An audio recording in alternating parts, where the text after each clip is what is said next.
We're live again for the same critique. Are we live? Do we know everything's running? No, I don't know. It looks like we're live. No hiccups? Last time, in case you guys missed it, our internet just started going out. And then the frustrating thing is that the way this works is there's a little delay. There's also a little buffer in our switcher box. So when our internet's going out here, it's recording us in high res and like saving it onto this RAM memory. And then when it gets a little bit of internet, it's pushing it out to YouTube. So at the end of the last video, when we're kind of talking and we're like, man, it's not working again, It's whatever. all in the episode. Well, from people's perspective on YouTube, they're like, it's working perfectly. But we had already like shut it down by then and stuff. And so it was not working perfectly. So here we are again, same critique, exciting wedding photos. Yeah, you can head over to fstoppers.com/contest to check this one out as well as the next one. I think I'm doing smartphone photography. Okay. So if you want to upload your best smartphone pictures, you can. Well, so a lot of people felt like they were cheated because the final 3 or 4 images did not make the last critique. So as a bonus, I have added a few more images so that this wouldn't just be like the shortest critique 5 ever. minutes long, okay. But I have remembered who won the random winning contest, you know. Okay. So I will let you know when that image appears. But let's pull this image up. This was the last image that we were talking about before it all went to crap. And I was going on my epic rant. And you were about to give a rant on why you want to write a post or an article or a video about why, you know, wedding photography is a ripoff or is not as exciting or not as realistic or what? No. I don't want to put words in your mouth. Yeah, please don't. I'm getting myself in enough trouble. I don't know where to begin with this, but you know, I shot weddings professionally for like 15 years. I've been to 1 million weddings. I've seen couples, including some that I've lived with, just get so stressed out about the planning of these. It's just a party. Yeah. But they plan it for like a year, and it just Year and a half. engulfs their mind, and it's like all they think about, and they're so unhappy dealing with it. It is so stressful. And then you do it, and then you have these weird photos taken that are just strange, like this one. Like this is a cool shot, right? It's a cool shot. Yeah, I might like having a picture like this of me and my wife. But my point is like, you do all this work to do this wacky thing, and you waste the drink or whatever. But my point is like, what do you do with this? When you get home, I know leading up to your wedding, you have this thought in your mind that like, this is the most important day of my life, and like, I got to get the most epic photos, and I got to make sure that everybody gets the best party favors and all this stuff. But the second it's over, and then this is the photo you have, what do you do with this? Are you going to print this and hang this on your wall? How many wedding photos are you going to print and put around your house? And how long do you leave them up before they get really weird? And you're like, man, it's us dressed in wedding attire all around our house.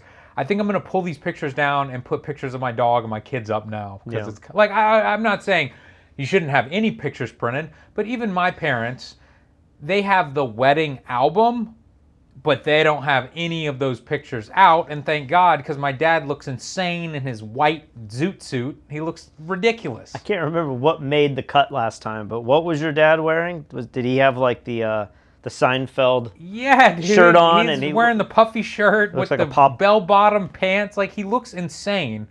And he was I got into this argument with him about how dumb he looks in his wedding. And he's like, this is the style. And I was like, if this is the style, then the President of the United States, like if I look up the presidential portrait, he should be wearing a black or a white zoot suit with the puffy shirt.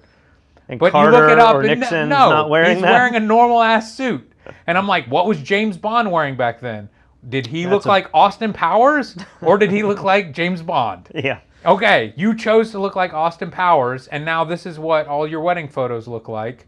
Thank goodness, I would say, at least currently, wedding dresses are a little bit more normal. I Yeah. think Kristen looked very elegant and normal in your wedding. Yeah. But just a few years ago, man, the poofy dresses with the huge veils and the gloves that come up the arms, like, they look like space creatures. They don't look like We were talking off people. camera about Princess Diana, and I was like, I can't really remember. She looks horrible. Yeah. And, you pulled up the picture, and she's got these crazy clown arms and everything, and I'm like, that does not look good. Yeah. Well, I feel like, getting back to photography, I feel like these images are kind of one taken for the photographer, in a way. Like, this probably didn't happen at the wedding. These are gelled lights that he set up, and he created a mood. I'm speculating, 9 times out of 10, this is how it happens. They set lights up to get this like awesome shot that they visualize in their head, and they're like, during the reception, you think? yeah, but it's Okay. outside on the street or something, and Yeah. they were like, hey, come out, I got this idea. Yeah. And so from the bride and groom's perspective, like, this isn't part of their planning. This isn't anything that it never looked like this at their wedding. In fact, it probably looked like this for literally a flash pop, right? Yeah. And you get this cool shot. So in some ways, this is kind of the photographer's doing. Sure. But it's still cool. You're not going to print this and put it on your wall forever, but it will go in the album that you mentioned earlier. And I think if you have an album, like, I'm kind of excited to print an album with our photos and have something to wear when people are curious about the wedding, which happens often. No one will be. Go ahead. You can pull this thing out and the pictures will be great. Yeah. But yeah. I agree, like, this is a little weird. You can't even see their faces. This is weird to be like, this is a representation of our day. The only thing I can think that you really do with it today is you put it on Instagram and you make all of your friends jealous that your wedding looked more exciting and more epic. Yeah, and maybe that is my Cynical problem attitude with about it, is it. because I hate the Instagram culture and everything, and I'm probably coming off as too harsh right now, like I hate weddings or I hate wedding photography, and that's not the case at all. I just think people get so riled up about it and they spend so much money on their wedding and photos and everything. And my only point is like, it's a cool shot. Do it because it's fun and, like, you know, cool memory or whatever. It's like a little artistic thing. But there's just not that much use in these really stylized wedding photos. I don't know what people can do with them. That's my only point. Michael Carter has an interesting comment. My sister always reminds people that they're only paying for the top 5 images that come out of the entire day. Are they paying for the top? It says they're only paying for the wedding photographers. They're only paying wedding photographers for their top 5 photos. Does that mean that they're hiring a photographer based on the top 5 photos on that photographer's website, or they're paying the photographer for the best 5 photos from their wedding day? I would assume the latter. I mean, Maybe it could so. be both, Yeah. you know, but when I look at, when I was looking for a wedding photographer, I tried to remove myself from their most amazing photos. I would say, wow, they're capable of doing that, and that's kind of what this critique is about. Yep. But I would say, there's no way I'm doing that, or I'm not going to look like that, or Kristen and I don't look like that, or we're not in that location, or, you know, I try to remove myself because it's so easy. I always did this as a wedding photographer. I try to say, like, I try to manage expectations. You're going to see awesome pictures in these books and all this showcase that I'm going to show you, but, like, keep in mind, like, these are a lot of different weddings, and they plan for some of this stuff. I never wanted to set the bar so high that I could never match that. Yeah, these getting ready photos were taken in a, you know, multi-million-dollar wedding venue in a wine vineyard. You're getting ready in a Shriners Club with a drop white ceiling and Checkerboard tablecloth. Yeah, so you know, your pictures will look like they were shot in a Shriners Club. Right. So yeah, you have to keep that in mind. All right. So should we rate this thing? Have you gone full screen? Does everyone know what this looks like? Do it real quick, and yeah. Paying the photographer for their top 5 photos of the day. yeah. I mean, I do get that, because a lot of the like, I don't know. I go back and forth because, again, like this one. Obviously, this photographer is artistic. This photographer has specialized equipment. This photographer set aside time to go out and plan this. Maybe the photographer even supplied the champagne bottles. The champagne. Yeah, like a lot of work went into this. The average wedding photographer isn't going to go to this length to get any photo like this, especially me. And so if you're the type of client who appreciates this sort of thing, you're going to see this and you're going to love it. Are you ready? Yep. 3, 2, 1. I'm between a 3 and a 4. So am I. I'm in between a 3 and a 4. Like, I talked a lot of trash, but I do like it. I think it's really good. Is this timeless wedding photography? Probably not. I don't know. It kind of kills me that I want the rim light around their head. They are a little dark here. Like, I'm not saying that we need fill light on them, but it does kind of feel like you want them to be cut out completely. It feels a little strange. You can't see and the that's tops of tough them. because you really need that light just a little higher, but if you go too high, now it's in the shot flaring back, which could be cool too. I do like how this photographer has kind of eliminated the parking lot. I mean, you can tell this is definitely gravel, asphalt. And then I don't know if you can tell this on here, it almost looks like it's shutters, like a garage shutter back there, but it doesn't really read that way. He's done a really good job of backlighting them and not lighting from the front to show all of that, you know? Right. You're kind of creatively lighting to hide, which I think is important. But I don't know. I think it's a cool shot. I think it belongs in your portfolio. It's probably not a 4 the more I look at it. It's like a solid 3. But in a portfolio that can often be like muted colors and black and white and lots of greenery, like those are the things you see in a wedding. A shot like this with the vibrance and the color, like, it's kind of cool. It's kind of nice to put in your portfolio and have it mix up, you know, the color palette. Does it, we're talking way too much about this one photo, but is it possible to even match other photos in the album, though? I mean, this is going to be its own thing. You don't care. I don't really know about if I care. This should be like a double page spread, though, or something. You can't flip this over and have that on the left. Like portrait of grandma eating and then this. Well, obviously not that, but you can't even have like you and your husband, or, you know, the two of you in a beautiful tree setting with natural light, and then that on the right. So, I mean, you got to, maybe this is the image that like leads into the reception, or it leads into the departure. It's kind of like a finale shot, but this is the image that was featured on the thumbnail of the 2 videos that we now have. And the photographer was like, man, I was so bummed. I saw my picture in the thumbnail and I was featured, and then everything went to hell in a handbasket. Hell in a handbasket.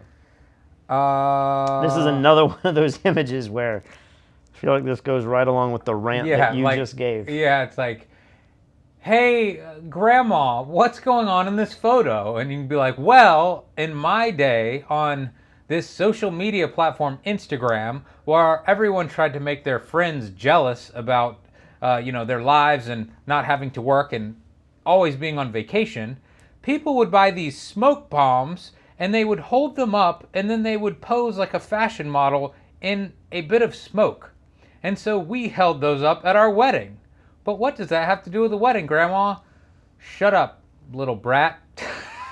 Just accept the photo for what it is. And I know I'm talking trash right now, but maybe I'm a basic bitch because I do like this image. How could you not like this image? It reminds for me all of those, like, what is it? Because it's ridiculous. It makes no sense.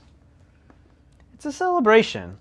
Like when we did our departure at the wedding, they told us that we could do sparklers only if we went out to the main street, because they would not allow sparklers right at the venue.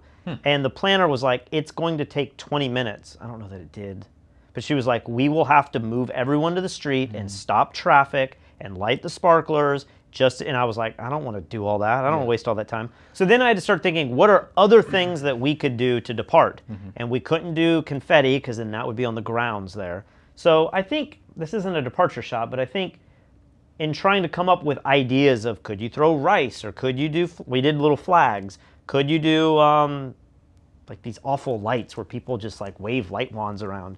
There's all these different things. I think the smoke bomb's kind of a cool thing that you can incorporate in your wedding that represents celebration. And, you know, it's like popping champagne. Like there's a million things you can do to kind of represent celebrating. I don't think this seems that out of place for a wedding image. It's kind of a little more weird to me when it's a hipster with his shoes on and he's walking down the, you know, or like if you had a shoot off in a beach and you'd like compete with 2 other photographers, and then you bring smoke bombs out, just have like a model that you met at the restaurant. That would be way more weird than incorporating the smoke into a wedding photo, I think. You might be right. You might be right. It's a little weird still, but it's fine. You don't really think about it. You just kind of look at it like you said. It's almost like fireworks or something. Yeah. All right, so are we ready to rate this? We are. 3, 2, 1. I'm gonna go 4 stars. I think on this one. I keep comparing this with the last image and saying if one deserved a 4 more, which one would it be? I think I like this image more than the last one. I do too. This one feels more timeless because it's natural light. It doesn't have the wacky colors and everything. I just like. I mean, they could be celebrating the end of World War I for all we know. It's true. like that timeless. That is true. I attribute a lot of gelled colors with 90s photography. Okay. I think photographers at like the top of their game in the 90s, discovered gels and were like, oh my gosh, we can make colors in the background of this model. And like, oh man, we need to take a photo of test tubes for this biology textbook, but that's boring. What can we do to make this photo more exciting? Let's make the background pink. Yeah. And so they all did it. And so I kind of attribute that to 20, 30-year-old photography. This one feels more timeless because of that. I really love how they're silhouetted, yet the smoke has so much dynamics to it, It's really 3D. Yes. I mean, you can see like all of the detail in the smoke there, but yet part of me is wondering how they did that. Did they just is the smoke so far away from them and it's patchy light that they're in the shade, or is this isn't strobed, I don't think. I was wondering, it doesn't look strobed. I was wondering the same thing. And well, there is some light on her at the bottom, but why isn't there like a rim light on them? That's true. That's weird.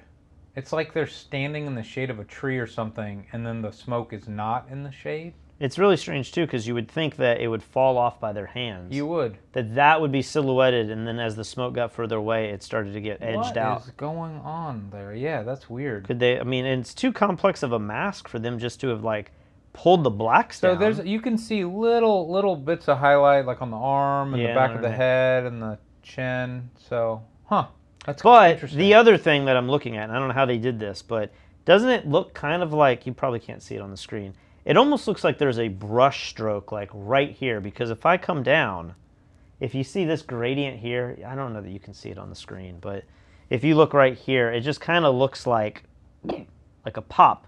Like they darken the but I don't see it in the sky, so it's done really well. I don't know what the post-production is. I don't know that it really matters. Have you been seeing this feature? They just added it to Lightroom. It's been in Photoshop for a little while, where you just click on select subject, and it just draws the perfect mask. It does it in Lightroom now? Yeah. Because I've used that in Photoshop. Yeah, I just saw this video on fstoppers.com. You should check out the website sometime. And you just click this button and then boom, subject is selected, and they're just completely changing like the white balance or the exposure just on the girl, and then they can invert the mask and completely change the density of the background in just seconds. It's so crazy how easy it's getting. I don't know if it'd be able to do a good job on this. This is pretty wacky image, but. Do you want to read the comments on this one? Let's and learn a little bit about it. See if I can find it. This was taken by Scott Kendall. Said the photo was taken during golden hour using only natural light. Interesting. We had only a few minutes to spare before the couple had to be inside for the first dance. Plus, we only had 2 smoke bombs, which lasted about 30 seconds. Some burning has been done to make the silhouette stand out. Aha! You were right. There's no funny business. Sounds like a reader. But other than that, there's no other funny business. Yeah. Okay. Yeah, that does make a lot more sense. It's so easy to just like pick these images out and then read the comments and be like, you know what? I think they burned something in. But it's kind of fun. Like, I try not to do that, to really evaluate the images and then get your opinion and see where we fall. And we were kind of getting close to saying something was done, but really cool image. Next photo. What do we have here? Man. I hate that guy on the right wearing the mask. Like, you hate that guy. I hate him. I hate that guy so bad. He's the groom. Yeah, dude. But I don't. It's just like, what an amazing, timeless photo, and then you're like, nope, 2020. I mean, it could be 2023, 2024. I sure. We don't know. I sure hope not. It does. I keep looking at this image, and she looks so great, and the expression, and the guy right next to her, you know, he's having the time of his life too. I wish he wasn't cut off by her arm, but whatever. Like that's still cool and natural and real. And then the sax player, like he's feeling it. That's awesome. And then we got the creeper on the right with the mask on. Crop in. Let's see. Let's see. This crop, just looking at this, I want to get rid of the guy on the left. He's also got a mask. This guy way down here. But the problem with this crop is that you're stuck with her forehead and her hands. So there's really, besides doing an unusual crop and just taking off the left side, if you start to crop in like where I would want to do it, is it weird getting her? You're saying crop the guy out completely? Yeah. You're saying just like do that. Oh, damn it. Yeah, that doesn't work. I mean, you'd have to do some sort of like vertical or how far can I get him square in without like, oh, so my crop on the computer is different. On the iPad. I mean, you can't cut out the saxophone. Yeah. But great looking shot. The guy with the mask is weird, man. But they're gonna, if that's the groom, they're gonna love this because he's like, I decided to wear the mask. That was my decision, first, and I did the funny dance, and you saw it, and I'm glad the photographer caught it. So it's like one of these things where there's two different agendas here. Does it belong in your portfolio? And are people going to look at this like you and be like, that asshole on the right? Or the other side of the coin is the bride and groom are going to love this photo and be like, oh man, that's Uncle Jerry, and he did the chicken dance, and glad he came because he almost didn't come because he was worried about the pandemic. But that's not what this critique is about. This critique is about, does it belong in your portfolio? And what would a paying client think about this shot? And I think the guy in the mask needs to be cropped out. I think it can easily be cropped out. Like make a square image or something? Square, just vertical, make it a vertical shot somehow. I've said this a million times in a million different critiques, but I'll say it again. When I was a wedding photographer, I would become so blinded with a shot that I knew how hard it was to get that shot.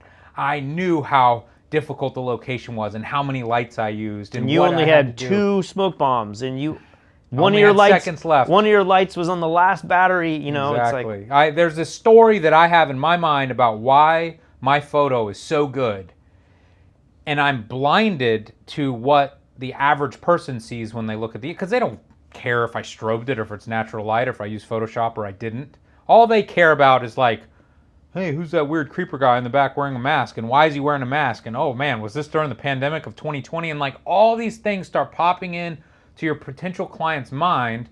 And now they're not thinking like, oh my gosh, every photo on this guy's website is incredible and I will pay any price to have him because that's what I want in my wedding. And so I would show up to meet with a bride, and I'd put like a new picture in the album, and I'd flip to it, and I'd be like, oh, here we go, the mother and the bride, they're about to freak out, and they'd see it and go like, ugh, what a hideous dress she's wearing. We saw that dress. Remember that was the one you tried on, and it looked so bad. So bad, and oh, look at the colors they chose for this wedding. How trashy. And I'm like, oh, I've never even thought about the colors in the background. Yeah.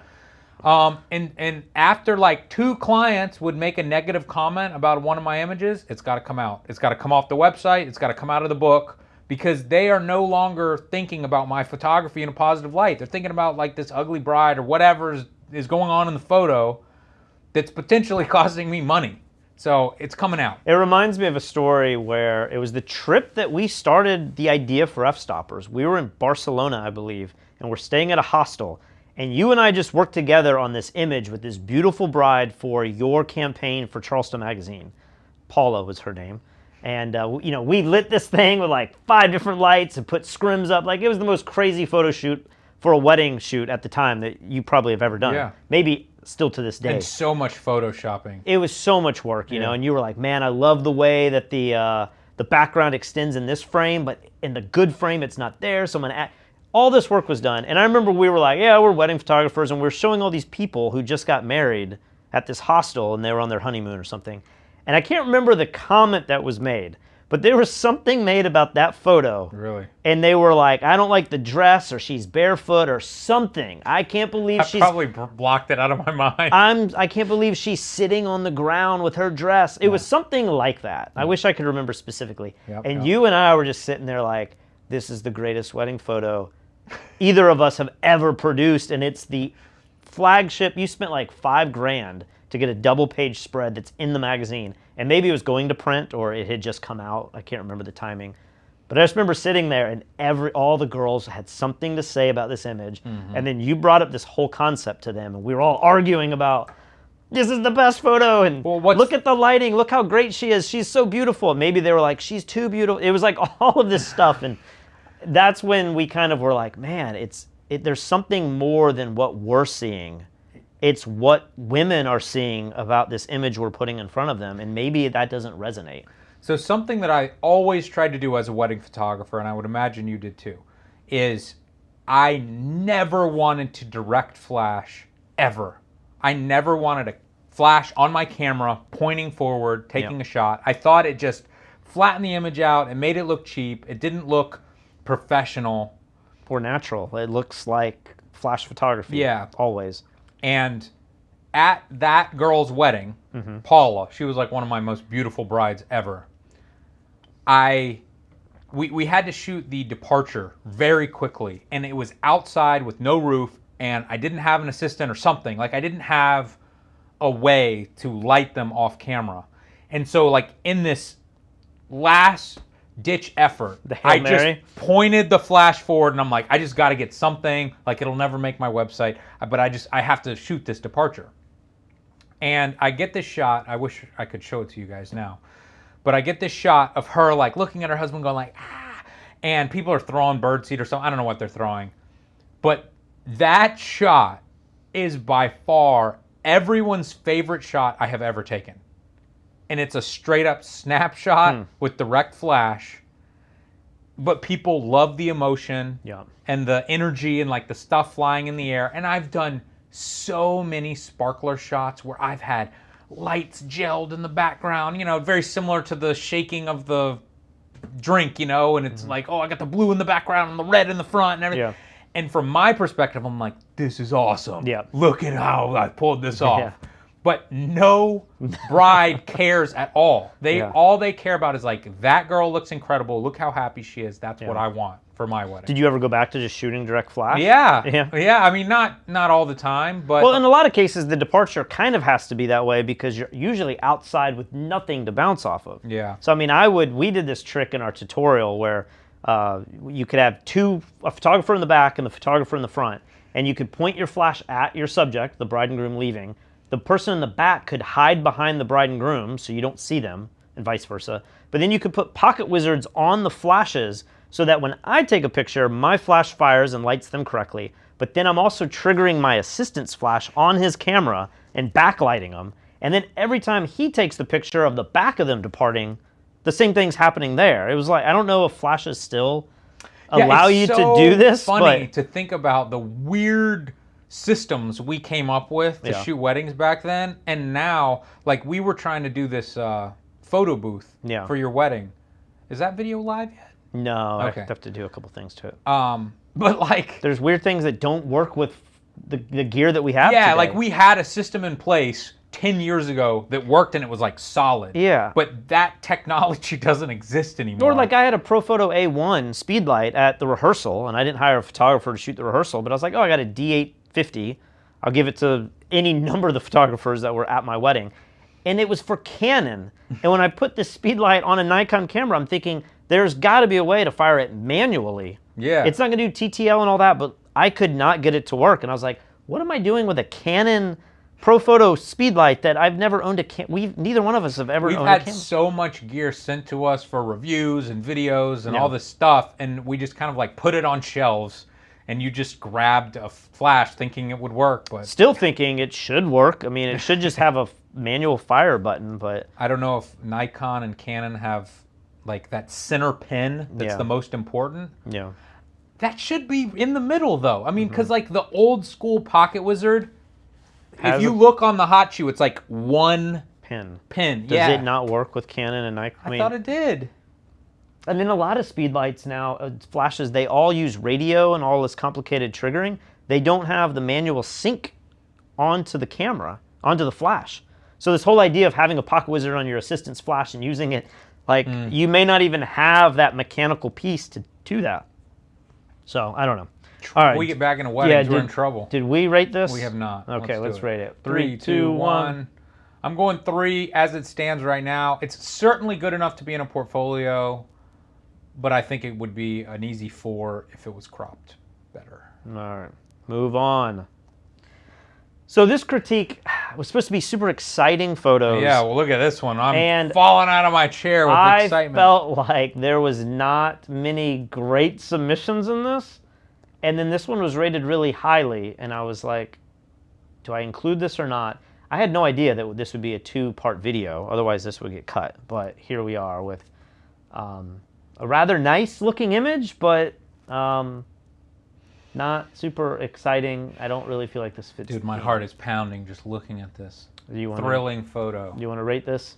Let's rate it. 3, 2, 1. 3. Okay, so this is going to sound really superficial. Well, now on second thought, Yeah, this probably isn't the bride and groom.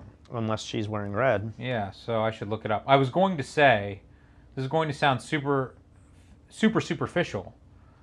Okay, here we go.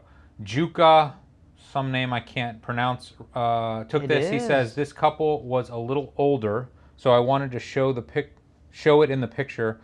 I just wanted the rings and the hands. I love the black and red color. Keep it simple.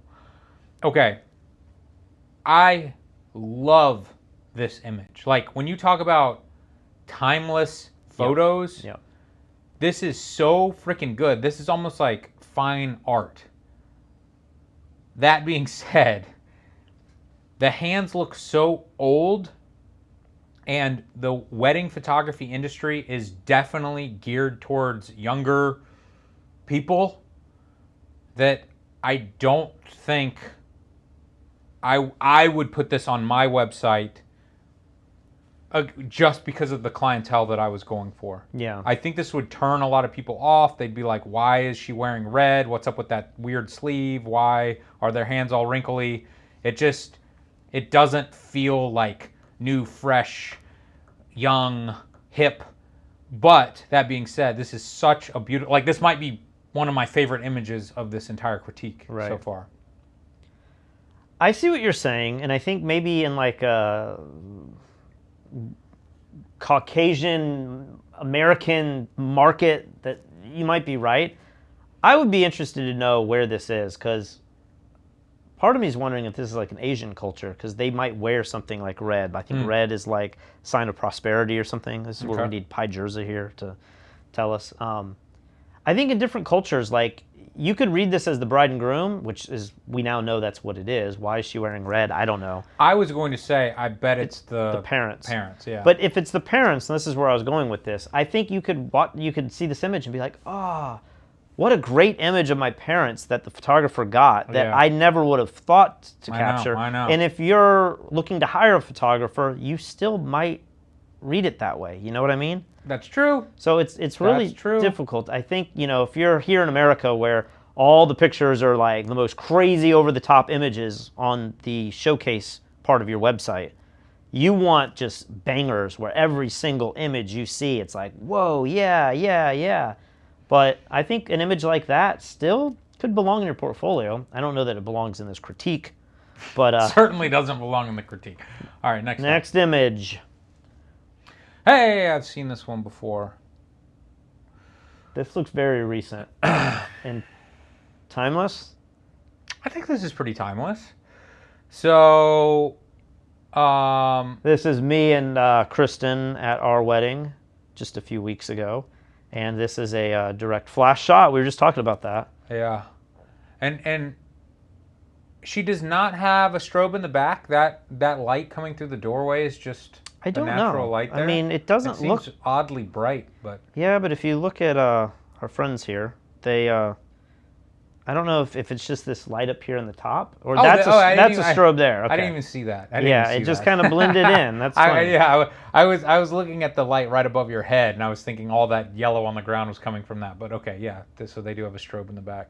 So that's kind of cool. That like, that's one approach. Is you could gel this light in the background a crazy color and make it look surreal, or you could gel it the same color as the ambient light, to where it looks kind of functional, where on first look, even a professional photographer like yourself might say, where is this light? It looks realistic, you know. And it looks if you like wanted to, you could so easily clone that out, and then yeah. I don't think you need to, but it's kind of cool. You got like people may know David and his daughter there. There's Elia's wife, Naomi. Yeah, yeah. There's Peter Hurley. He's blocked by the flags there, but I was saying earlier that this is what we did. We chose to get flags for our departure, because we couldn't, I mean, there people threw flowers, which that's probably the right decision, I think. Just rose petals always look really nice. Yeah.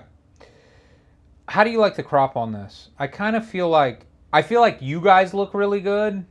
But there's a lot of dead space around us. There's dead space, and like David looks really weird to your like left and stuff. Yeah, I'm just but like that crop makes you guys look so short, which is weird. Yeah, who would think that?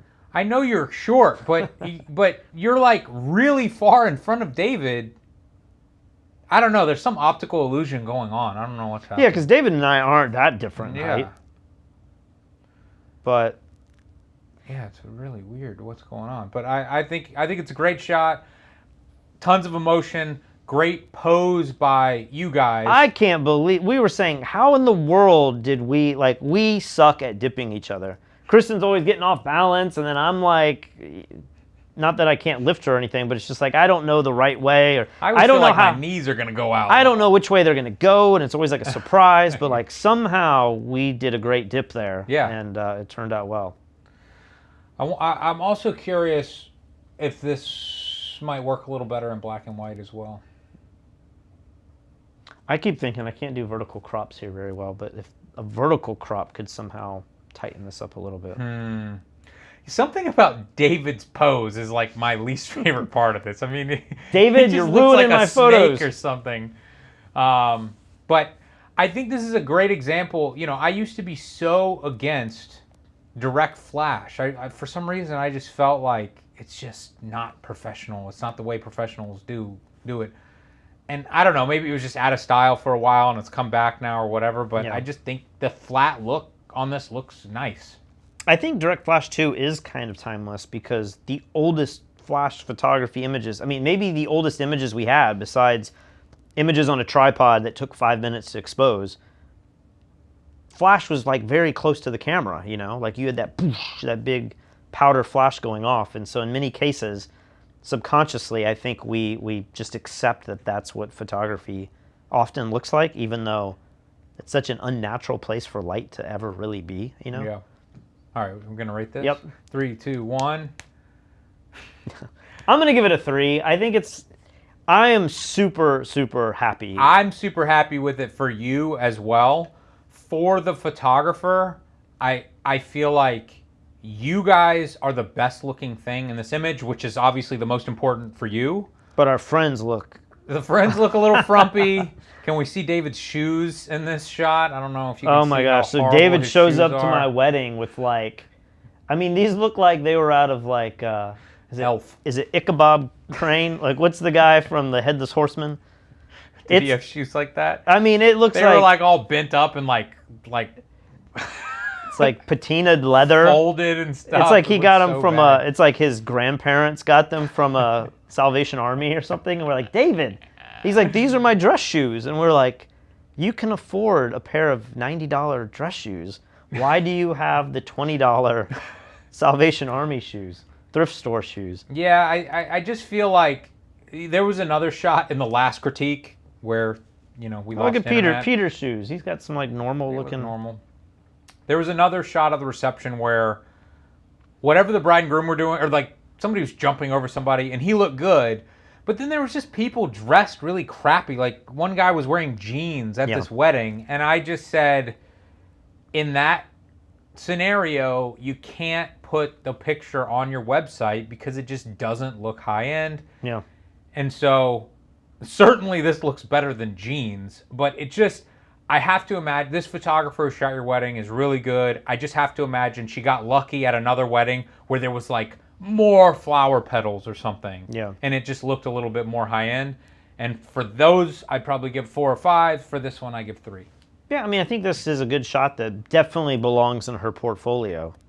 But, you know, well, because there's a celebrity. I love shot. this because it gives me a chance to say how excited and thrilled I am that we got a great image like this. I mean, you've shot weddings where you're like, well, the departure was a failure. Oh, yeah. Like, I have one shot to give them, and it's not, like, exciting at all. Yeah.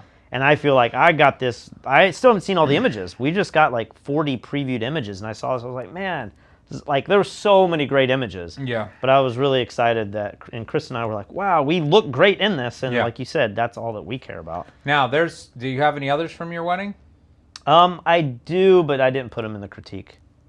Cause there's just some beautiful portraits, but I didn't feel like they were that exciting. But there's also a lot of shots. Like, there might be more from the departure that she just hasn't given us. And, like, who knows? I kind of think that she gave you the best one. Gave us the best one up front. But there was just some other ones that you posted on Facebook that I think are better, more timeless looking images. But are they exciting? Or no. Yeah, I just felt like I was trying to keep the theme going. I appreciate you keeping the theme, sticking all right, to the rules. Let's go to the next one. What do we have here? So, flip back to your dip. Patrick? Flip back to my dip. See how much, like, your dip is so much more natural feeling. This one feels super robotic and uncomfortable to me. It doesn't to you? It does, but I don't know if it's because this was shot with a wider angle lens, and this one might be more telephoto, and by nature it's just really tightening everything. No. It's the body posture. So we did a first dance that was choreographed, and one thing that the dancer taught us that helped me out a lot was that a lot of these dips, a good dip isn't necessarily the girl leaning all the way back and you're struggling to lift her up. It's that this leg in the back, she's actually like, she should be squatting on her leg, which gives the appearance, she's like squatting on one leg and then straightening the other leg out, which is what this girl is doing. And it gives this impression that like he's holding her down, but really he's just leaning forward and she is squatting. I don't know if you can. What should she be doing? A lot of people, like Kristen would do this. They'd be like, dip me. And they just like put all their weight back. And you're like, oh my gosh. Like, it puts all the pressure on the man. Okay. But a good dip from a dancer's perspective is that you should just put one leg straight and then your other leg, you just squat down. And it gives this impression that there's a dip happening. But really the guy is just barely, like I could lift my hands up and you're just like squatting and then you stand back up. And so, like, that's what Kristen's doing here as well, is like, it doesn't show up as well as the image that we're about to see, but she's really standing on her leg closest to me and then bending the other leg. Here, it's kind of the opposite. She's squatting on the back leg and straightening. I don't know why we need to get into the mechanics of the dip, but... Well, this stuff is important. Like, I think if some you're of the a best photographer portrait photographers are able to coach their clients through this sort of thing. Yeah. I never got this much into posing because, one, maybe I wasn't that comfortable with it myself, but two, like, I never wanted to tell my clients to do something that made them feel really uncomfortable. But if you have as much confidence as you seem to have now in the dip... I didn't in the moment. I was like, we got to do a dip, and it was like, let's hope this is a failure. But, like, if you can take charge of a photo shoot and be like, all right, guys... Do you want some tips on dipping? Okay, here's what you got to do. And this makes it safer and easier for everybody, and it's going to look great.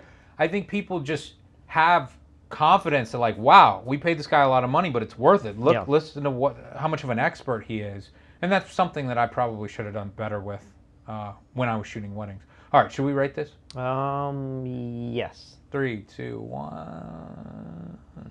I'm in between a 2 and a 3 on this one. Like, does the smoke in such a limited capacity add this element of like magic and like cheesiness? I thought it just kind of looks like he's on fire. Like, it's not like ambient smoke. It's just like a flame is directly on his coattail, and so I don't know. Like, this is a great example of an image that is done technically well from like a composition and lighting standpoint, but there's just a few things: the smoke being too small, the very robotic posture, very uncomfortable feeling, the curtains in the background not being symmetrical. All of these things just kind of make something that could be incredible and in your portfolio for your entire career, something that I'd be like I'd try to find something soon to replace this with, just because it doesn't feel comfortable to me. Curtains are pretty symmetrical. I mean, that's one of the things I first noticed was like, this image has a lot of symmetry going on in it. Maybe if it's even more symmetrical, maybe I would feel like it's even more cheesy or more strange. I keep wondering like if you could drag the shutter and bring more ambient light. Maybe you're getting in a situation where the curtains are going to start to blow out because there's just such a little ambient light directly behind them, but Ryan says it just looks like he came out of the shower. He farted. He's All ghostly. Right, one last thing with the dip, though, is as a photographer, like, you have two times when the dip happens. The dip happens on, like, the engagement shoot, and the dip happens at some point in the wedding, right? Well, in the engagement shoot, you kind of know how to coach people and be like, no, you're going to do this, you're going to do that. One thing I always had to coach people was not the leg thing. I didn't know about that. But it was when you dip them, I want you to dip them sideways to the camera and not dip like towards the camera, because that never turns out well, right? I do remember telling clients that. Yeah. You need to dip sideways, and maybe we'll work through it a few times. But then when it happens at the wedding, you're not coaching anything, right? You're like reading them. You don't even know a dip's happening, but you're like, if it happens, it's probably at the end of the dance. You have to like walk around with them and kind of anticipate, and I've gotten it wrong like 40% of the time, but you have to anticipate, if a dip happens, are they going to dip towards the camera where, unless it's the most over-the-top dip, it's probably not going to look good? Or are they going to dip and you've placed yourself perpendicular to them with all your lights and everything in the right place, ideally? Are you going to be able to pull that off and then get the shot? Because how many times have they dipped in a weird way, or they dip and you're like this way, and their backs are to you, and like that's the shot, and you're like, man, I didn't get the pinnacle moment of the first dance. Man, I'm sure, do you have, like, you have moments in your life where you've done something embarrassing and you live with it to this day, and it's like when you go to sleep at night, you'll remember that thing you said in high school to that person. Maybe, you know? yeah. Like, so I have a few of those things with weddings where I feel like I really screwed up, and maybe I didn't even screw up that bad, but like I let the client down, and it still bothers me to this day. Yeah. And one of them just came to my mind, and it's like making me cringe right now. So this was like a friend of the family, but they paid me my full rate, so it's not like anybody was doing anybody favors. I shoot the first dance, and he dips her, and I shoot it. And then during the father-daughter dance, the groom is standing next to me, and I show him the dip on my camera. Yeah. And I'm like, look how awesome the shot is. And he was like, oh, awesome. Yeah. I get back to my computer, and it's blurry.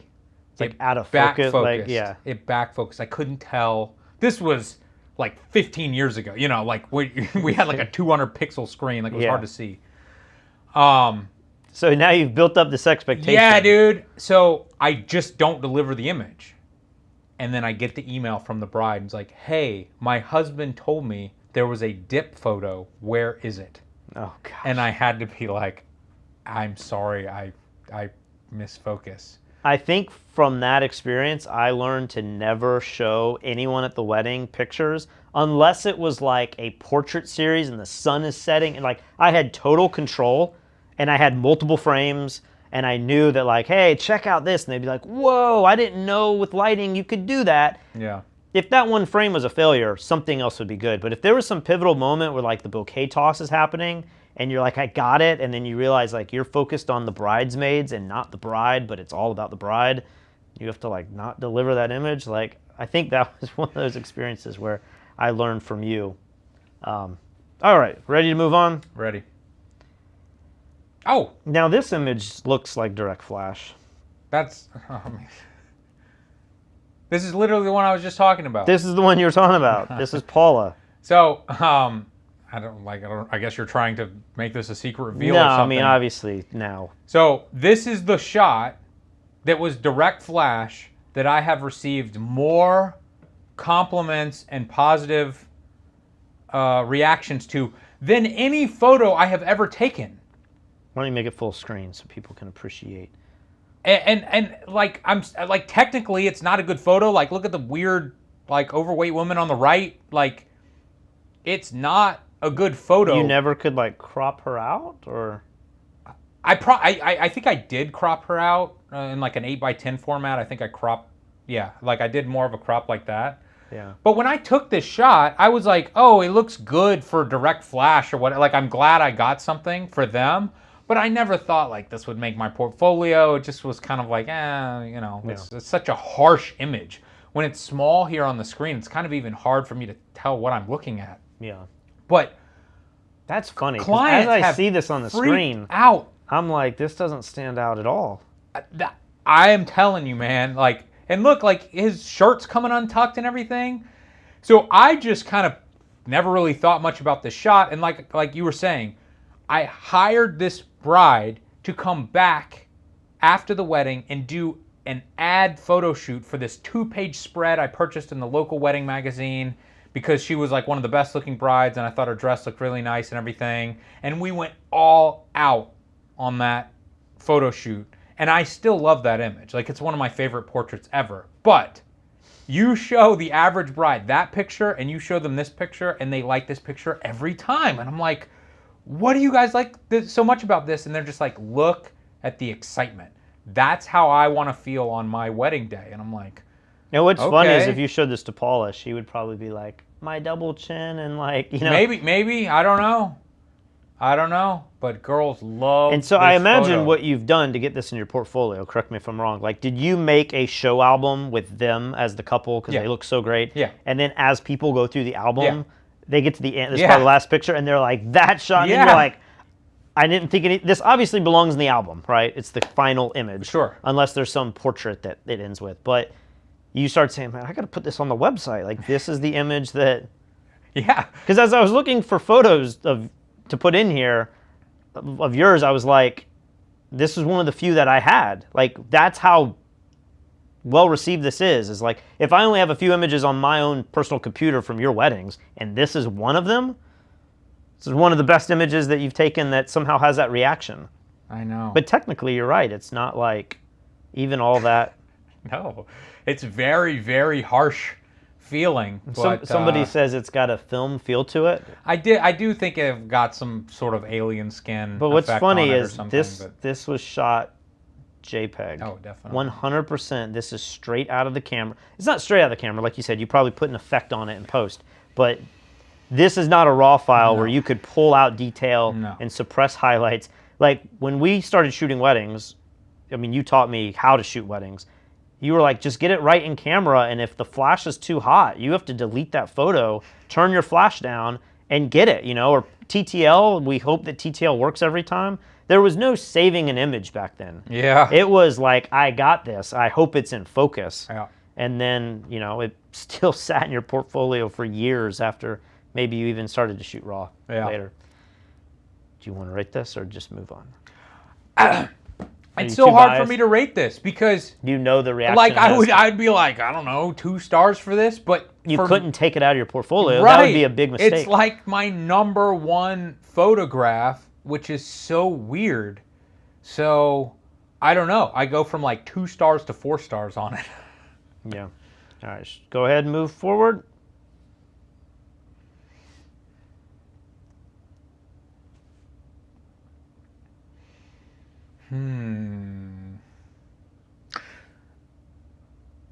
this is interesting because I feel like when you compare this shot to your departure shot, it's kind of similar.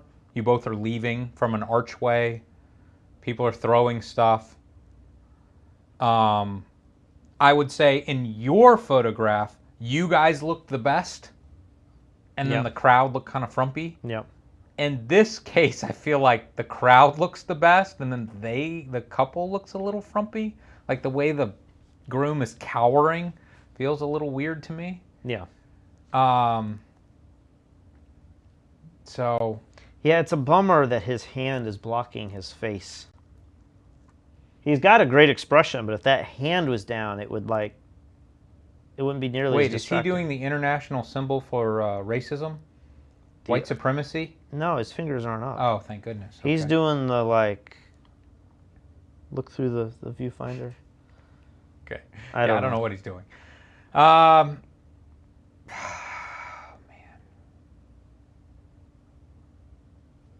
Does this image have a direct flash or something? Is there something it about? Seems like it. It does seem like it. I don't know if I'm good enough to see like all the shadows here are coming from like the hard left, and then the shadows on them are coming from like straight at them. But maybe there's a world where those shadows can exist at the same time. There's something about the direct flash in daylight that I think definitely throws me off. Like you just saw the picture you took with direct flash at night, and it looks like this paparazzi, old-time fashion sort of thing. But when you do that, like I've seen people with bird photography, they shoot with the telephoto lens, and then they got like a speed light with like some kind of lens on it.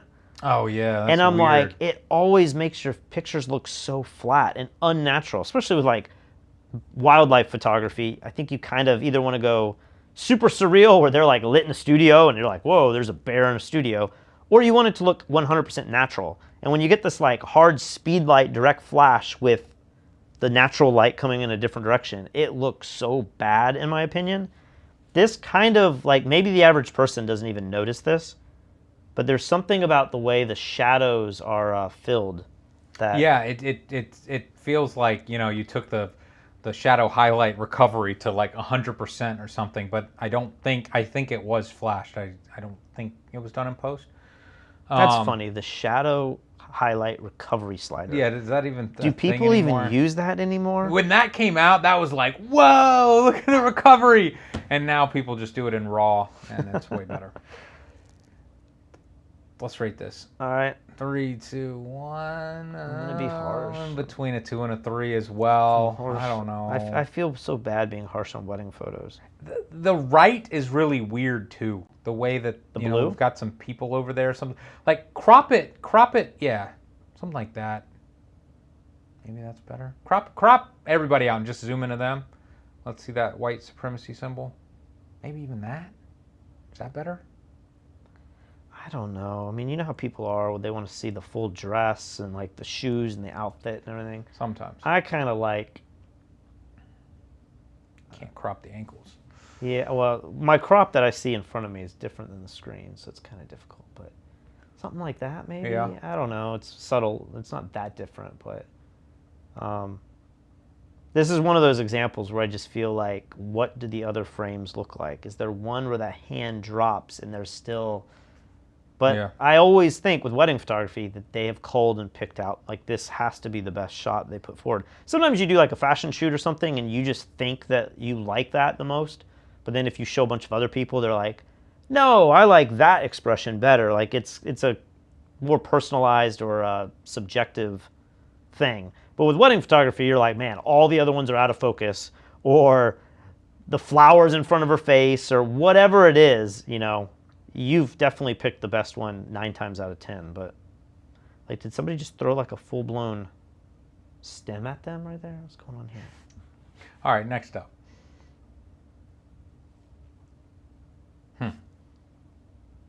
So this is definitely the style of lighting that I would do towards the end of my career.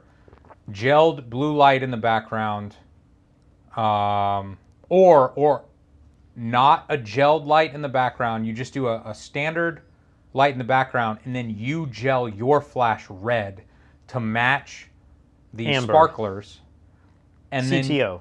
then okay, Orange. Thank Not, you. you don't tell people red, and they're going. Okay, CTO, and then you set your white balance to match the CTO gel. And then now you've got white light on them. You've got white light coming off of the sparklers, which in my opinion looks better than the neon orange red. And then you've got this nice cool blue in the background that's coming through the sparkler smoke.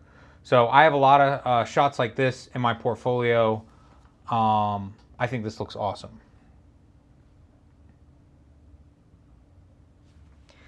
This is one of those things where I keep trying to imagine this without those lights in the background. I feel like that kind of makes the sky, the background, a little more exciting. You know what I mean? Like these lights up here. Yeah. I mean, without those, it's just kind of like maybe trees and blue. That's the thing, man. Like with wedding photography, it's so much about luck, not getting the shot, but shooting a scene that is beautifully designed that can work with your portfolio. I've shot beautiful couples before, and like I said, they get married in some Shriners Club or they get married in their parents' backyard, and you're like, I can't use any of these photos. That's the most frustrating thing. Because there's this weird thing that happens with wedding photography. I think if you're a guy or a girl, you show up and you get a beautiful couple. Sometimes you get a beautiful bride and not such a beautiful groom. And you're like, all right, I got to get some shots of her. Like with, you know, you're happy to shoot the getting ready shots. But then you get both of them and they pair up and you're like, man, this is like, I'm suddenly now in portfolio mode. Yeah. I'm going to work harder because they look great.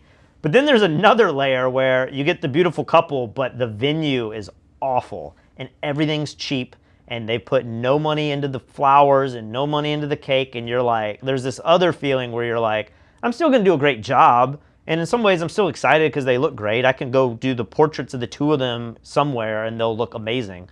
But man, all of the like the ceremony and the reception, you're just like, kind of bums you out a little bit.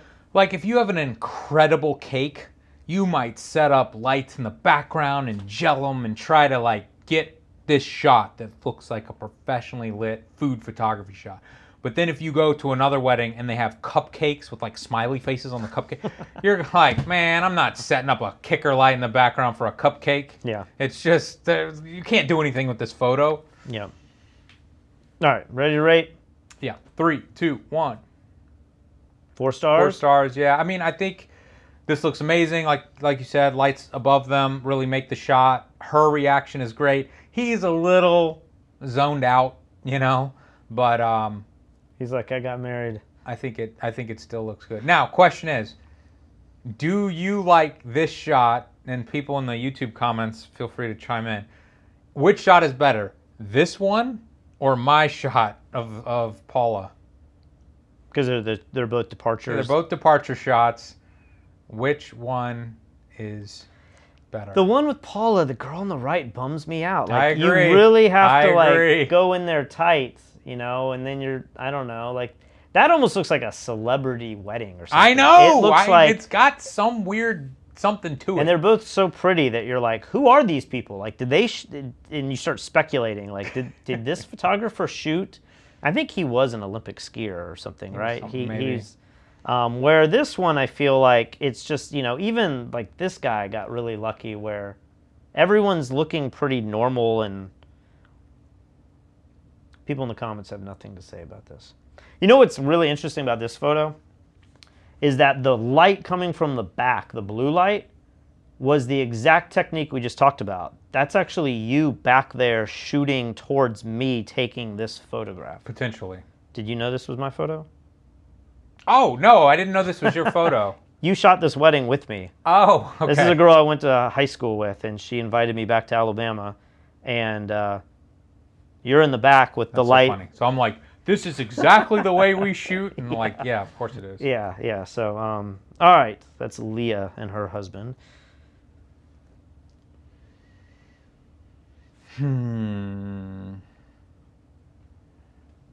Now, this is the winning image for the free tutorial. Because it's the final one of the critique, or what? Well, it's not, but it was the one that would have won in the episode where we got canceled, you know. All right, well, congratulations. Send me a private message on fstoppers.com and let me know which tutorial you would like from fstoppers.com/store.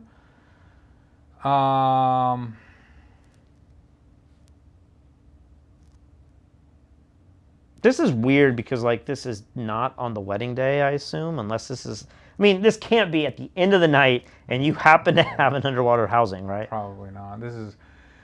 Do people still do trash the dress stuff? Like, that was really popular In, like, the 10 years 2000s? ago. Yeah. Was that still popular? I assume that's still the case. I mean, I was trying to get Kristen to bring the dress down to Turks and Caicos and, like, let's do something there. Like, even if it's just us walking on the beach. How much did she spend on that? I don't know. I mean, I don't think... It might have been like $1,500, $2,000. I mean, you get in these wedding dresses and they're like 5, 10, 20. One of her friends just got married and I was like, thank goodness you find that price offensive, because I would not be excited if you spent that amount of money on a dress. Yeah. But she's got this mentality of like, I want to save the dress and I'm going to, like, maybe my daughter will wear it. And I'm thinking, like, no daughter ever wants to wear their mother's dress, or the chance that it fits them, it's fitted so perfectly, maybe too perfectly, that it will never work out for somebody else. So I was like, just bring it to Turks and Caicos and, like, maybe we could get it, like, a shot somewhere, not trash the dress necessarily, but we could wear it to the beach where you would never do that, before, but she didn't want to bring it. All right, let's rate this. All right. 3, 2, 1. You're 3. I don't know. There's something a little like HDR shadow highlighty, like grungy feeling that I dislike about this. The thing is that I like the concept. It's just different, Again, I'm going to go back to my saying of, like, what is this really for? Like, what do you do with an image like this? But, like, it's just fun. Which is fine. We take pointless pictures all the time just for fun. But there's something... The processing I don't love. Yeah, but we've tried to shoot underwater both with models and with, scuba diving and snorkeling, like pool, like all kinds of stuff, right? How many times have we shot stuff underwater? A lot. And it's really difficult to get the right light. You have a phenomenon where the red light is filtered through after so many feet. When you're in a pool, you get all these weird blue color casts. Like, shooting underwater is difficult, especially to get a clean image with the right tonality and the right color. It's really, really difficult. So I see what you're saying, like, there's something weird about the processing, but part of me just thinks that's like 9 times out of 10 with underwater photography, where you're not using strobes. Yeah. When you see the beautiful coral shots and stuff, in many cases it's shot with strobes to get that light back in there, and that punchiness and that sharpness. I don't know, there's just something about this that...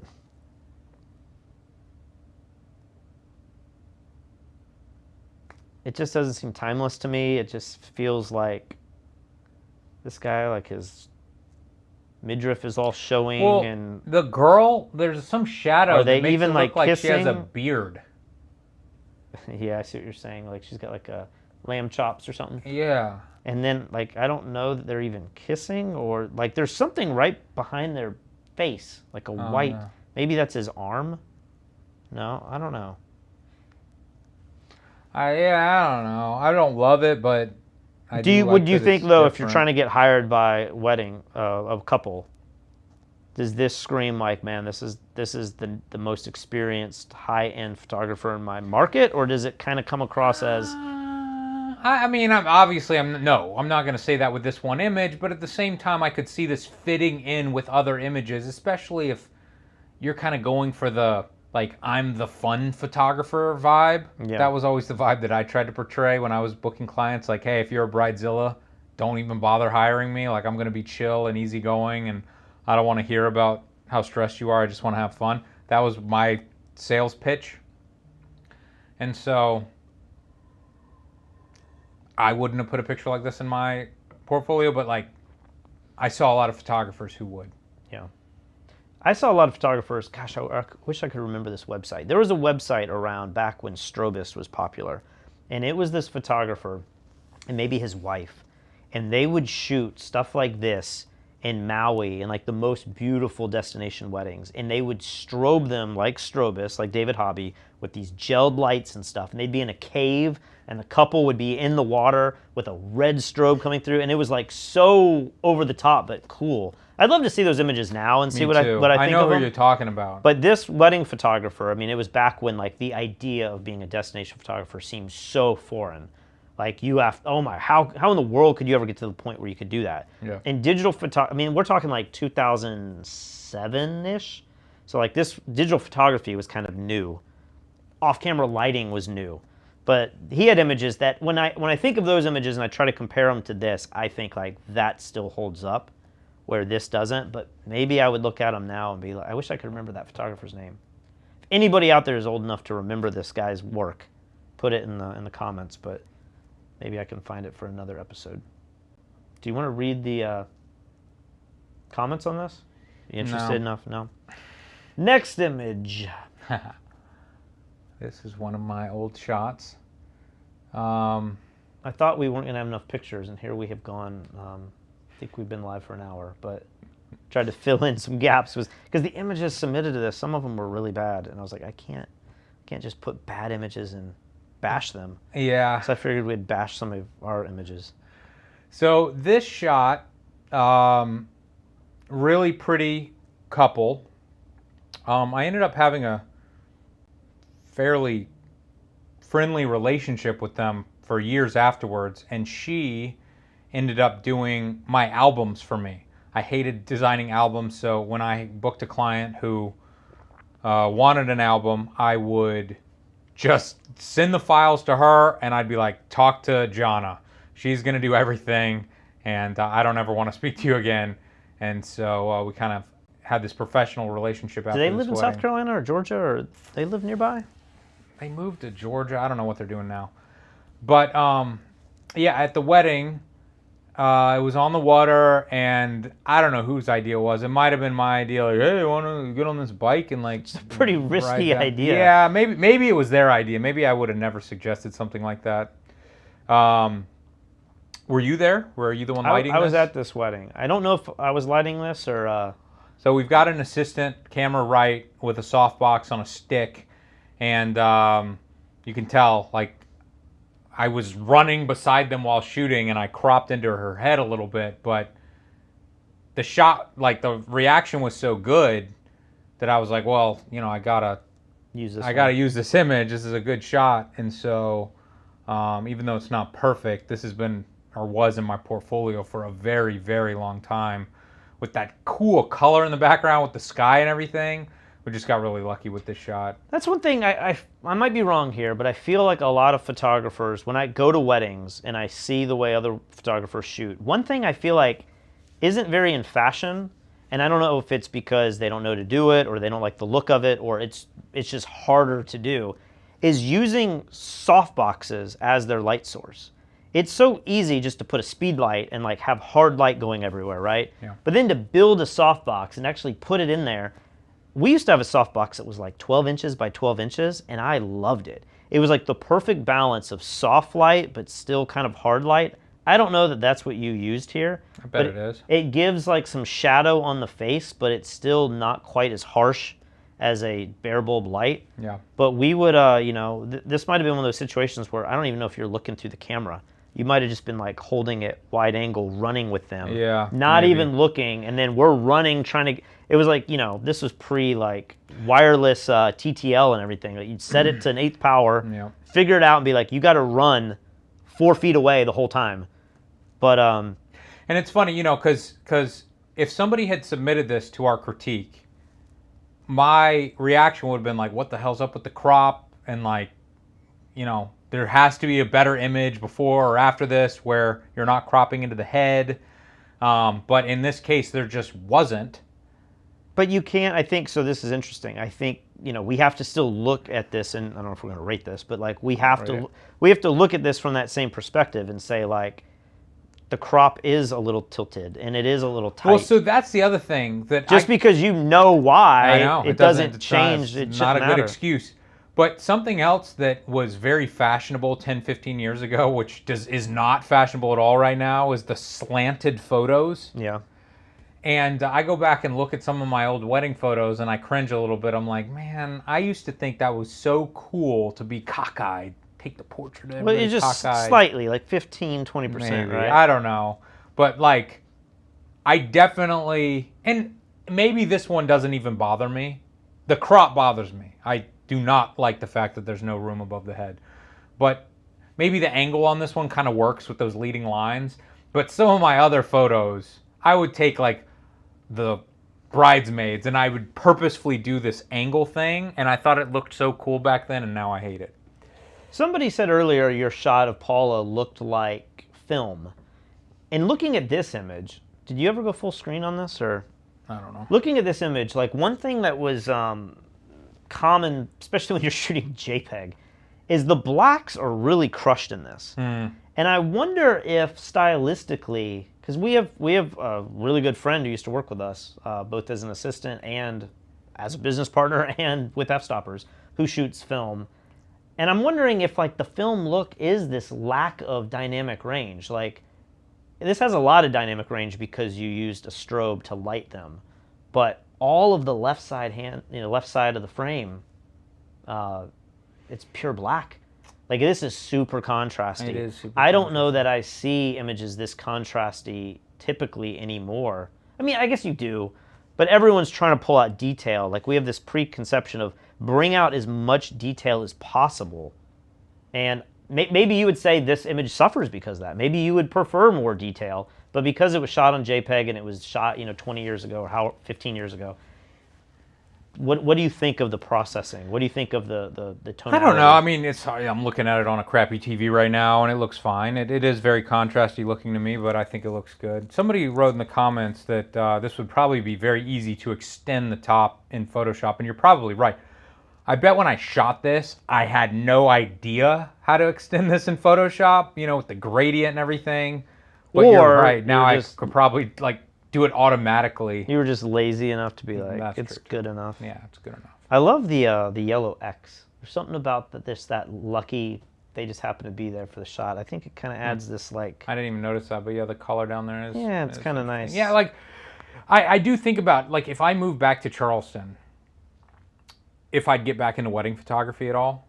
Just to have something to do? Just have something, and the money is good and everything, and just have ridiculous prices, and if somebody wants to book me for 10 or 20 grand, hell yeah, I'll work for that much money. And if I do that, I need to build a website again, and my website blew up years ago. And what photos from the past would make it into my current? Yeah, because I used to be really stroby in the past because I thought nobody's doing this, and this is what sets me apart from everyone else at the wedding. But now I'm much more shoot it underexposed and pull it back in post. Right. That's kind of my inclination now. And so would this shot make my portfolio now? I don't know. There's things about it that I like. That's a conversation that I had a lot with Lauren, who we were saying shot film, is when I was getting out of the wedding world, you and I probably got out around the same time, our images started to look very different because all of the blogs that would featuring weddings became a really big thing. And if you wanted to be found and you wanted to get tagged on Instagram back then, maybe even today, the best thing to do is to get a wedding featured. And the way to get a wedding featured would be to get it, on these blogs that wanted these muted, natural light looking images.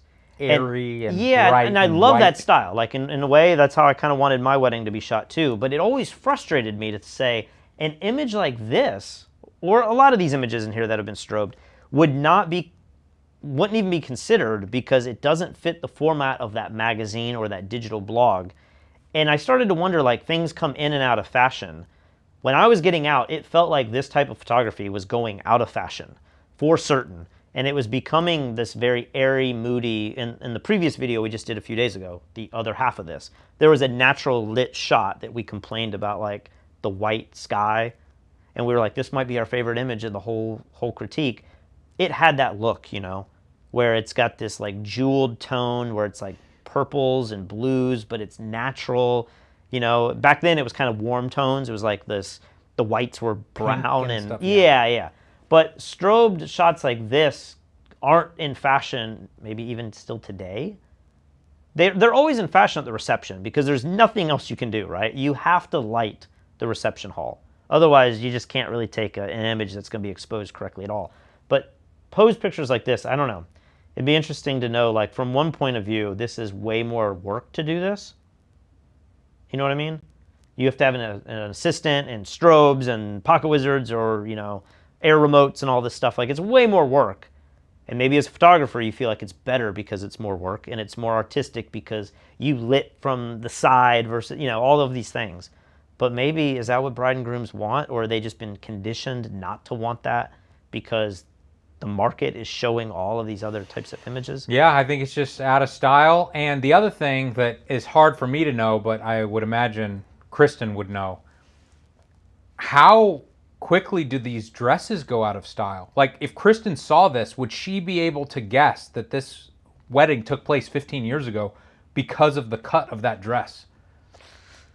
That's a really good question. My tendency is to say there are so many styles today. You would think. I had this. right? I had this conversation with you the other day about, like, if you saw a picture taken in 2020 or in 2000 of a street, Old San Juan, all the cars from 2000 to 2020, could you distinguish when that photo was taken versus the same shot of Old San Juan in 1970? In my mind, I'm thinking the cars in 1970 look so specific. There was a style. It looked a certain way. Maybe 1980 looked the same way. But you start to get to the point where, like, 2000, 2020, there's definitely cars like Tesla and stuff that you would recognize. I mean, if the Cybertruck came out, you're going to be like, I know when that was taken. But there is such a variety of styles on the road now that you're almost losing the magic of what that era looked like because you have so many. I just think that you're not into cars.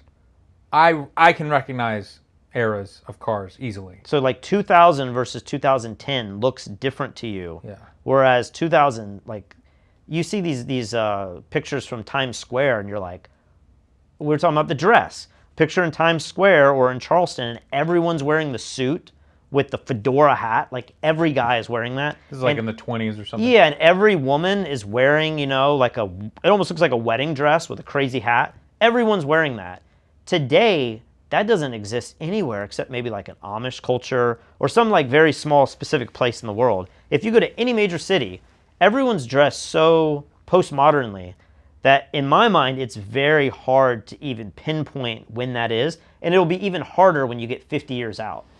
The next generation is going to be like, I don't know when that is. Where you and I think most of our viewers could say, that's the 70s, that's the 60s, that's the 80s. But are they going to be able to say, like, that's the 2010s, that's the 2020s? It almost feels like we've diluted the whole culture. And just to bring this back, like, I feel like dresses are like that. There might have been the crazy Princess Diana dresses back in, like, the 90s or 80s, whenever she got married. But now that dress probably still exists, but it's next to 1,000 other styles to where you literally can buy whatever you want off the rack, and maybe this is a style that's still being sold today. I don't know. You think we should ask Kristen. I don't know. All right, let's move on. I think we have like 2 more images, so we're wrapping up here. Is this exciting? Does this count? I was getting desperate.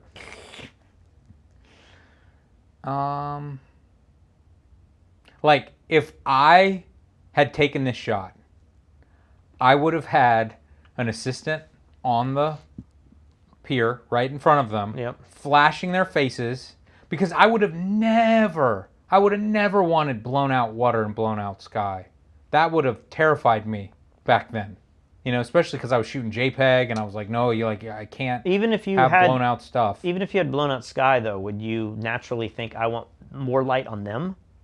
Could you have taken this image with a pop of light on them, but still... Look, if I were to expose this shot correctly, they would have blended in with those trees in the background. Yeah. You wouldn't even be able to see them. So then I would have thought, okay, They're blending in with the black trees. I got to get a strobe out there, and then I'm going to paint my person out who's holding the light. Because you'd have them close enough. You wouldn't put them out of the frame, way out there. You would have had them like where that pillar is right in front of them. Okay. And my point is like, I think that image would look really stupid, especially today. It would look super out of style. And this is way better. Yeah. And this is way easier. You could just shoot this, even if this was correctly exposed when it was shot, and then you just bump it up in Lightroom and you get it to look like this. I feel like this looks really nice. Yeah. Are you ready to rate this? Yes. 3, 2, 1. That being said, really? Ooh. I mean, I feel like I have to justify it since I threw the lower number. Okay. I do really like this image. It's apparently not. I like it in the sense that, like, if this was taken on my wedding day, I would be like, that's pretty cool. My mind wonders, would there have been better shots to be closer to them? Could have gotten all these shots of them walking down the pier. Maybe this almost feels like a second shooter's image, but then the main photographer is not there either. It just feels really risky to put yourself this far away. That's a crazy critique. What about this image on your website? You're saying it doesn't belong in your portfolio. I just think it doesn't read well enough. Like, I want to be like somehow like tighter, right, and maybe that starts to feel like there's drones flying above them, even though those are birds. Like, could I crop it? I love the birds. Can I do something like that? This is just This is starting to feel like there's too much water. It doesn't crop stop in a me. little bit, but put them on the right side of the frame. Put, like, I want to see all that on the left. Something like that. Do you like that? I think I like all of these tighter crops. My problem with this is just there's too much boring water and there's too much boring white sky. I don't mind the blown highlights. I just feel like I want it to be like, even maybe that boat, crop that to make it like, you don't need, there's too much information and it doesn't stop me in my tracks and make me really stop and look at it. But the problem is like when you start zooming in too much, you start to like focus on the crushed blacks and the post-processing, and it doesn't look super sharp. And I don't know, there's a happy medium here somewhere, I believe. I'd like to know what other people say in the comments, but I think there's potential here. I just think this still needs more work. This would be, the bride and groom would be happy with this. This could be printed in the album. This could be in the slideshow. On your website, I think it just doesn't do enough for me. You wouldn't put this as the first image, right? No. I mean, no. It's hard to even tell that it's a couple you're taking a photo of. I don't know. Maybe 4 is a little too much, but it's at least 3. I don't know. All right, let's move on. I remember this. And did you gel the back blue? I don't think their wedding? I think that was the DJ lights. There was another image of this I wanted to put in here, but they didn't write anything in the description, and our rule is if you upload an image for a contest, you have to tell us about the photo. And I think this just said like Jewish wedding. And I was like, because it was just it was black and white image. It was very busy with trees and very deep depth of field. It was completely opposite of this. And I thought, oh, it'd be kind of interesting to compare and contrast them since they were similar situations. But this was one of my favorite reception images that I've ever taken. Yeah, I mean, this is incredible expression. I mean, goodness, you got her entire outfit, including the shoe in the shot. I mean, look at the faces even on the guys that are holding her in the bottom left. You still got the groom on the right. Like, there was just, everything was going right with this image. And then you've got that nice highlight, kicker light on, her right side, camera left side. And then how did you light this? I can't remember, because I think when this was taken, we were filming our tutorial how to be a commercial wedding photographer. Yeah. And so there was times we'd go to weddings and we would need to light things differently to show options that you could do as a wedding photographer. Yeah. I think normally I would just bounce the light straight into the ceiling, and this ceiling had some wood which might have caused some problems with color casts.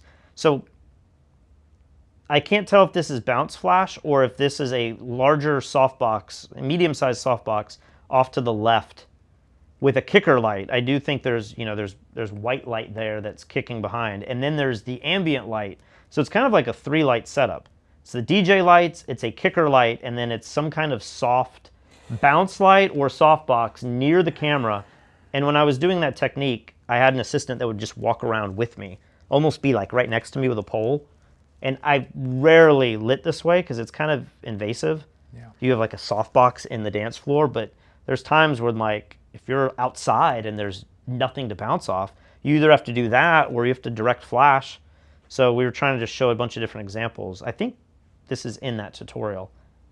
Yeah, the reason why, normally I would think, okay, you've got an on-camera flash that you have turned backwards and to your right, and you're firing it into the ceiling, and that's bouncing down. And you're looking creating at her that dress, soft and you're left seeing light. the highlights and shadows being cast kind of down to the left. Well, what's confusing me is I would expect the ceiling and the upper right portion of this frame to be brighter if you're bounce flashing. And so that's why it looks strange, like maybe it was lit with a softbox. Can't remember. This shot I bet would be incredible black and white as well. Sometimes like the blue's too wacky much? blues and the purples and stuff just seem kind of trashy to me. But you make it black and white, and all of a sudden it's like the era in which it was shot goes out the window, and now people are really just looking at the emotion, and it's a really timeless image. This girl has a funny story. Sometimes I run into her in Atlanta in the airport. It's happened like twice now. Her name's Mallory. She was like a journalist, maybe like in Atlanta and New York, so she's on the news all the time. And then because she was such a good personality on the news, she got cast in that Richard Jewell movie. So I'm watching, the Atlanta bomber movie. You remember this? Oh yeah, you were telling me about her. And I'm watching this thing, and I'm like, there's Mallory. She's the news reporter in the movie. So she I don't know if she does acting now or she just got cast for that one role, but I mean, if I had to, I would rate this for me, a 4. Like, this was one of my flagship images. I think I want to say if I saw this image on the community and included this and it was not mine, I'd still throw a 4 on this. Yeah, I'd give it at least a 4. Like I'm in At between least. a 4 or 5. Like I feel like this is probably my favorite shot of anything I've seen so far. My only issue with this is it's just so lit up that it feels kind of out of style in that sense. And this is what I was talking about. Like, we thought 15 years ago that like as many lights as possible makes it look professional, and I just feel like that's kind of out of style now. It's kind of like the Olin Mills, like when you have the hair light and you have the side light and the fill light, and it becomes too much. Yeah, so I feel like, to me, this looks amazing, but I'm trying to think of like what's in all the wedding photo magazines, and it's not this anymore. And what's crazy is if I had shot this, natural light, maybe direct flash, slow shutter, maybe super high ISO. I mean, you could even add a blur in there, and you would be like, man, I got to delete this because it's not sharp. That kind of imagery might be in fashion today. Yeah. You know what I mean? The blurrier, the better. Yeah. Yeah, it's like blurry. Because, I mean, there's definitely images. I mean, I look at a lot of like 80s, 70s film photography, and you see like the Rolling Stones covers and stuff, concert photography, and you'll look at stuff. I've said this forever. Sports photos today are so razor sharp, and it's the perfect moment of like the ball leaving the pitcher's hand. And you go back to like the 70s and 80s, and you're like, man, there's like motion blur and shake and grain, and it looks not professional at all. Yep. But in many cases, like, you still look at that, and sometimes I see an image and I'm like, that image of Johnny Cash looks so awesome. But when you really look at it, you're like, it's shot at 1/10 of a second. You know, there's like all these things that you're like, man, I would never do that as a photographer. But back then, it was like a different set of rules. You know, you didn't have the leeway that you have today. I could see this image where it's not perfectly frozen and sharp, and her dress and face is a little blurred, and it's grainy, and it's black and white pushed to 3200. Yep. And it could, maybe people would like that even more than a shot that's technically shot at a high level, you know? Yeah, I'm kind of interested in shooting another wedding, just as like an assistant or something, and just kind of shooting mostly style. natural light, totally different style than what I used to, and then coming back and really trying to edit the shots and just seeing how I would do things differently. I don't know. It's like a totally different industry now. Man, it is 5 o'clock. I know. I missed jujitsu. Oh boy. Well, that was the last shot. So how about that? How about that? How about that, y'all? So we have another critique coming up, and you already said it's cell phone photography, smartphone photography. Yep. And head over to fstoppers.com/contests to see that and submit your best iPhone photos. Yeah, we went an hour and a half. Yeah, hour and a half plus the other one. Yeah. So this was fun though. I feel like we really are talking about something that we lived and made a career out of. Yeah, people always talk shit and say like, "Who are you to critique blah blah?" And I'm like, in this situation, I know what I'm talking about. We should do this again with some of our favorite photos and get Pi Jerza in here, mix them in there, and just see what he says. Because I really value his opinion. Yeah. And he still shoots in this style. I mean, he does a lot. He's the one contemporary photographer I would, there's a few of them, but he's a guy who's lighting a lot and creating really punchy, advertising-looking images, which is kind of the idea we had with commercial wedding photography. It's images that look like they're out of commercial photography. And I feel like his stuff, I don't know, like his stuff definitely is in fashion, but it's like the 10% of the photo world, the wedding world. Right. 90% of it is this other thing, it's the muted natural light stuff, and then kind of what we just showed in our work is now the 10%. So it'd be kind of interesting to get him down here, although we're running out of time to host people. Yeah, we have 1 month left. 1 month left in this space. That's right. I feel like in a week or two, we're gonna have to start breaking all this down. I know. It's a lot of work. Yeah. All right, guys. Well, we will catch you soon. You able to play us on out, or are you just going to end this stream? Play us on out. And we need to eventually talk about the new Sony A7 We released 2 videos on the main channel today. Oh, I deleted one because there was a mistake and you did yours, so whatever. See you guys.